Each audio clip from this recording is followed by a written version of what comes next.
This castle was built approximately 450 years ago and is currently in use as a museum. The former Grand Hall, the dining area, bedrooms, and other rooms have been preserved in their original state. Amazing! Oh boy, look at that! I'd love to live in a castle like that, wouldn't you? Living in a huge place like that is actually quite tough. How come? Who knows how many days it would take to do just the cleaning? Besides, knowing you, you'd get lost in there. I would not. Anyway, you're totally unsuitable to be a princess, Sakura. You don't know that for sure. If I lived in a castle like that, I'd become like a princess. Oh, that'd never happen. Not in a million years. How can you say that? Just how would you know, huh? For starters, a princess would never behave so shamelessly. You're a big meanie. Toya! Your turn to have a bath. All right.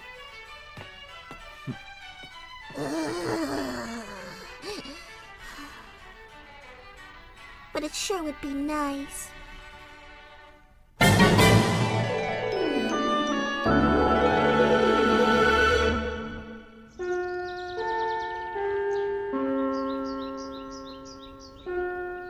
Tomorrow's a day off. Let's go someplace. Sakura, do you think I could come over today? Yeah, come on over. Sure. Okay, I'll bring some sweets over with me then. Really? Kira would be so excited. Your homemade sweets are so delicious. Oh, even I can't stop myself from gobbling them up, you know. I'm so glad you like them. I'll go home quickly. Then I'll come right over to your house, okay? Yeah. Hi, Tomoyo. Hello. Come on in. Dad and Toya are both going to be home late today. Hiro, Tomoyo's here. Hey, glad you came over. You're sure in a good mood, Kiro. He's been like this ever since I told him you were coming over with homemade sweets. Oh, so what did you make this time? Wow, a strawberry tart. Wow, it looks fantastic. Let's dig in, come on. No, we must wait till Tomoya's done what she came for. So what did you want to come over for? Oh, I just wanted to take your measurements again. Is that all right? What? The outfits you make always fit perfectly. But you're growing, Sakura. Could you just lift your arms up? Okay. I want to make sure, Sakura, that you look as cute as possible in my costumes. Gee, thanks.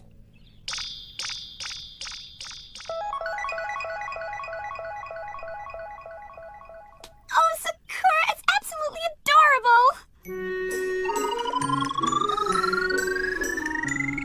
Oh. This is embarrassing. adorable! Come on, you can't be embarrassed. You know, Sakura, you're the world's one and only card captor. And you're gonna take these clothes into battle? Here goes! It's so impressive!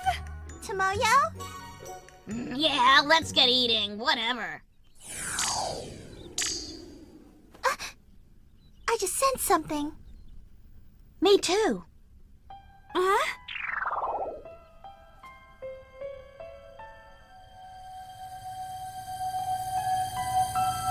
May nararamdaman akong claw card.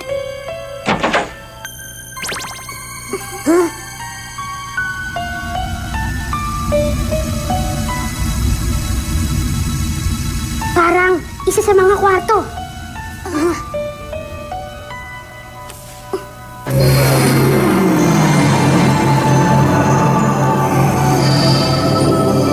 Sino natatago na kapangyarihan ng kadiliman? Ipakita mo naman niya sa akin. Bahagi ko na pagkipagkasunta. Hindi na ulis ko. Dali!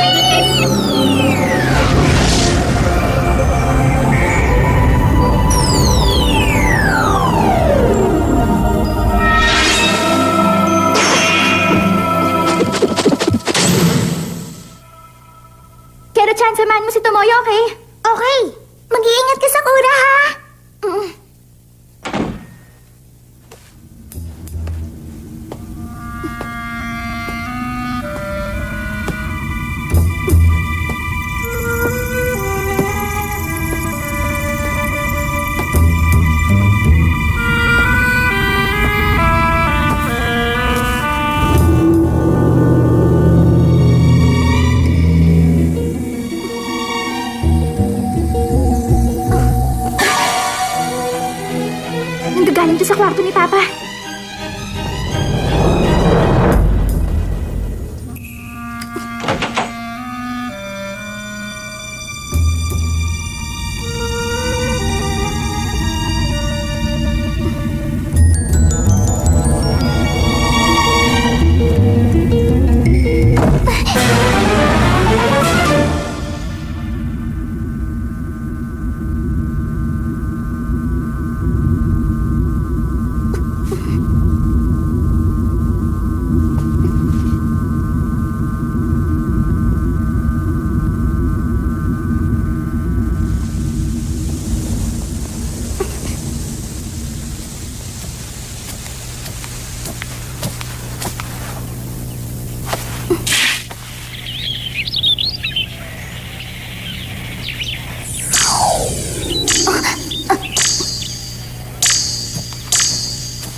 Clue card?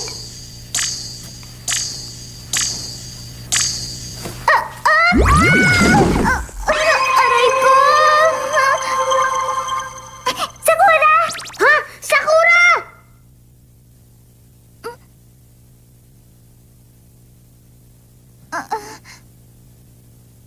Teka, nasaan ako?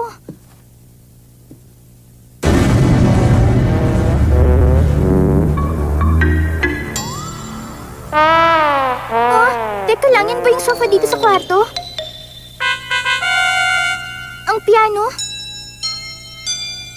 Anong nangyari? Lumaki ang kwarto ni Papa. Ang susi ng kapangyarihan. Kung gano'n, ang ibig bang sabihin nito, lumita ko! Siguradong kagagawan to ng isang claw card.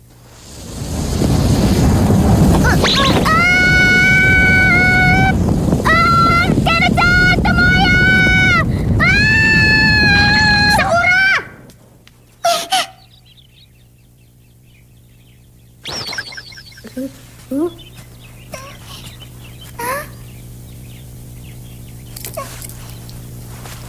Ito ang susi ng kapangyarihan. Oo, tama ka.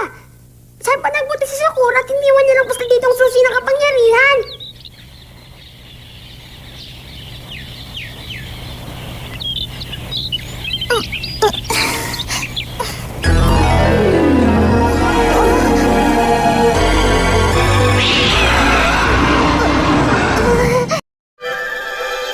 Encoded by Carloy 16.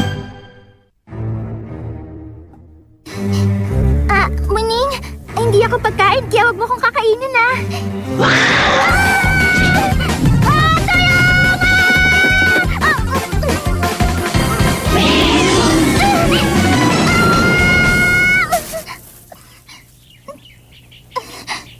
Muntik na ako dun ah. Ito ang mga tanim na bulaklak ng papa ko. Maraming bulaklak! Maraming salamat! Papa! Maraming pong salamat! Pero ano nang gagawin ko ngayon? Paano na to? Kung hindi ko hawak ang susi ng kapangyarihan, hindi ko mahuhuli ang claw card. Anong gagawin ko? Hindi!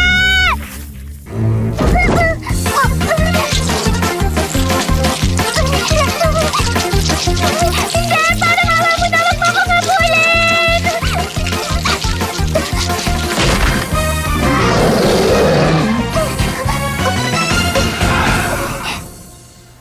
Ano ba yan? Ba't wala pa rin siya? Saan ba siya nagpunta? Nag-aalala ako. Pero sa tingin ko, hindi naman siya umalis ng bahay. Nandito na ako. Huh? Magandang hapon. Hindi! Ako yan niya yan! Magtago ka! Bilis na! Oo.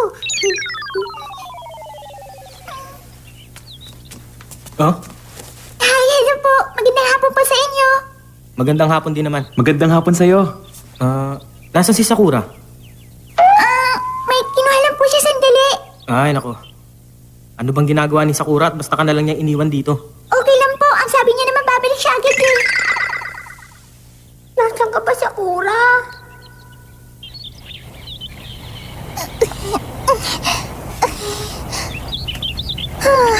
Nakakatakot yun.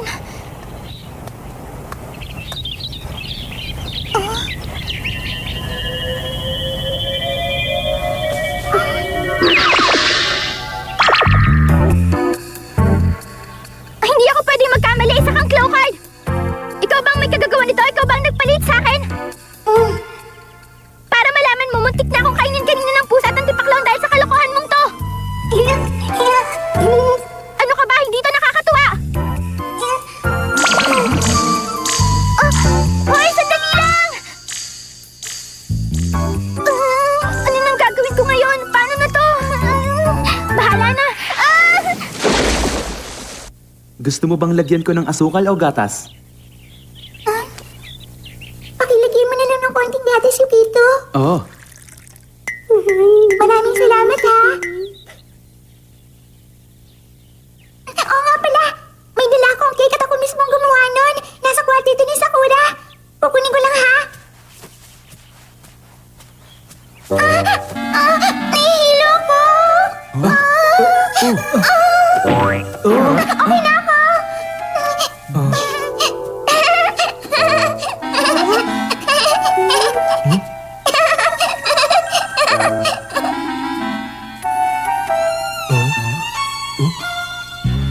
Pakawad ang acting mo yun, ah. Talaga? Aalis muna ako, hanapin mo si Sakura. Mag-iingat ka, Keri-chan, at huwag ka magpapahuli sa kuya niya, ha?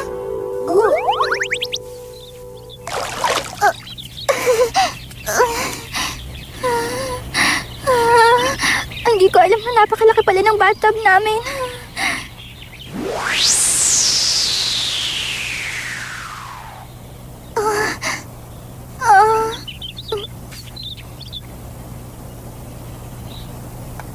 Ayos.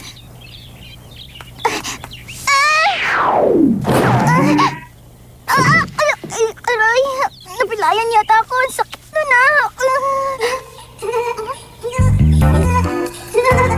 Hoy, ano ka ba? Ano bang nakakatawa, ha? Sandali lang! Teka, sandali! Tumigil ka!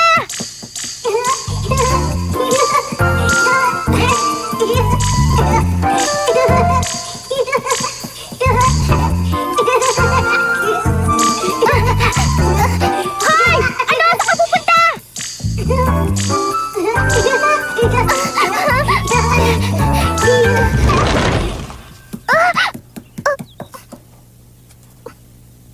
Ano ba yan?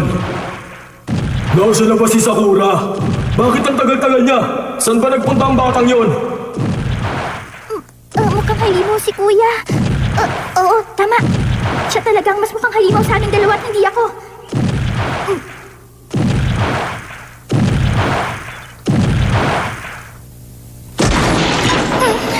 Naku naman, saan na nagpunta yung claw card? Hindi ako pwedeng lumabas habang nandito si Kuya. Anong gagawin ko?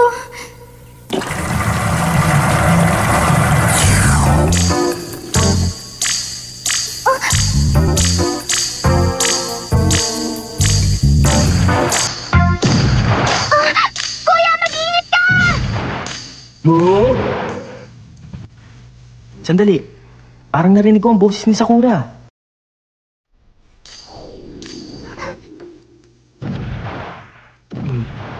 Nakapagtataka.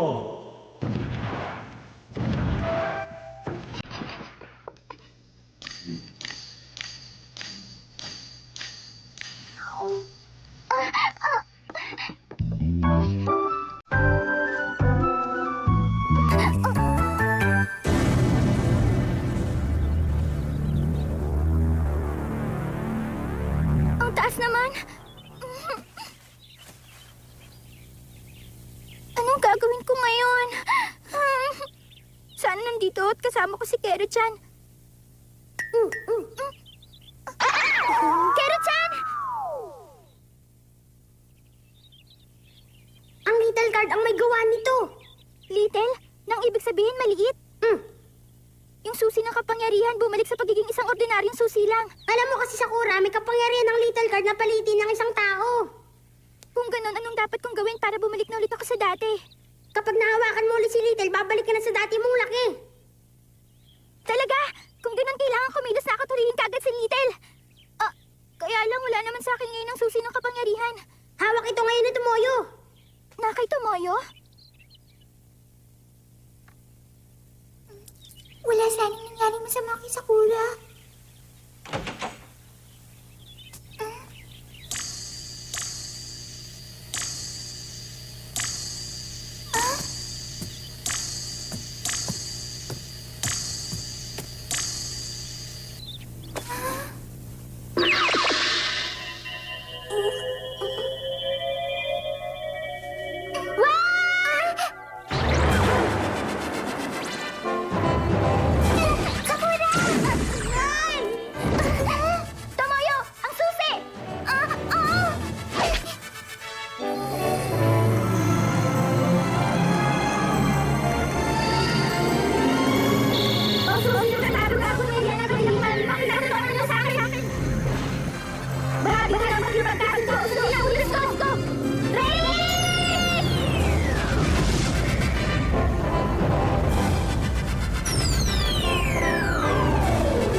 Bumalik ako sa kanya ngayon!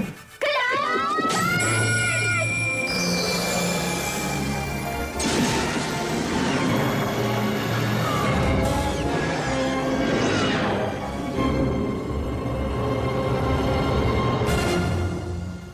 Ayos!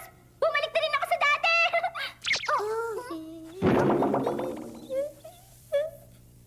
Naku, Kero-chan! Sorry, hindi ko sinasadya! Ayos ka lang ba? Pasalita ka, Kero-chan!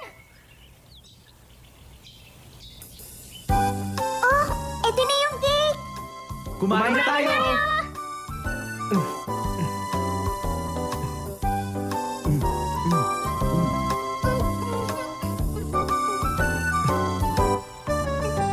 Ang sarap ah! Grabe, ang sarap! Natutuwa ako't nagustuhan niyo. Ang galing mo naman gumawa ng cake, Tomoyo. Maraming salamat, Yukito. Siguradong hindi kaya ni Sakurang gumawa ng ganitong kasarap na cake. Kaya ka rin gumawa niyan, ano? Kailangan ko nga lang malaman kung paano gawin. Napakadali lang, Sakura. Ah, talaga? Oo, at sa susunod tayong dalawang gagawa ng cake. Grabe, napakasarap talaga nito. Oh, may dalawang slice pa. Naku, si Kero-chan. Sa tingin ko, kasya na kay Papa ang isang slice. Ha? Ano? Kasi... Kainin na natin yan!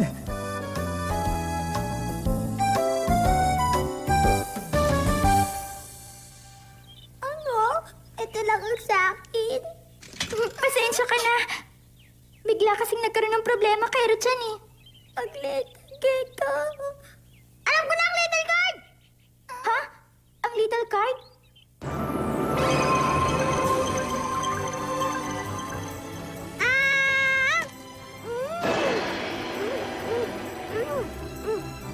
Ang saya-saya ko talaga! Alam ko na kaya mo pala ginamit ang little card.